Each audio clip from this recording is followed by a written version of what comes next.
August 1945, Japan has just surrendered, ending 35 years of brutal occupation over Korea. The Korean people are finally free. But wait, within days, Korea is split in half at the 38th parallel. So did Japan orchestrate this division as some final act of revenge? The answer will shock you, because the truth is far more complex and involves two superpowers who never fired a shot at each other, yet carved up an entire nation in just 30 minutes.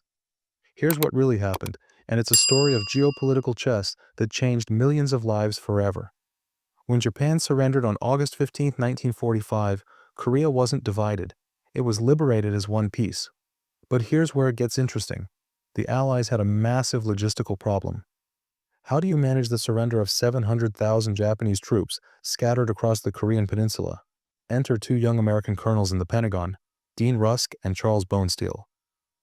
In a late-night session, they were tasked with drawing a line to split surrender responsibilities between American and Soviet forces. They had 30 minutes. Looking at a National Geographic map, they spotted the 38th parallel.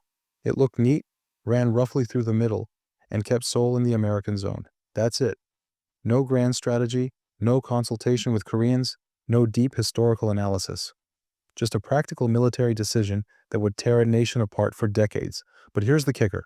This was supposed to be temporary. The original plan called for joint trusteeship, leading to a unified, independent Korea within 5 years. Both Stalin and Truman agreed to this. So what went wrong?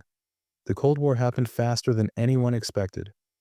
By 1947, the US and Soviet Union couldn't agree on what Korean democracy should look like. The Soviets wanted a communist state. Americans wanted capitalism. Neither side trusted the other to hold fair elections. The tragic irony? Korea had been unified for over 300 years before Japanese occupation. The peninsula shared language, culture, and family ties that stretched back millennia. Yet in the span of 3 years, foreign powers managed to create two separate nations from one people. By 1948, two competing governments emerged: Kim Il-sung's Democratic People's Republic in the north and Syngman Rhee's Republic of Korea in the south. The temporary line became permanent, families were separated, and the stage was set for a war that would claim over 3 million lives. So no, Japan didn't divide Korea, but their 35-year occupation created the power vacuum that made division inevitable.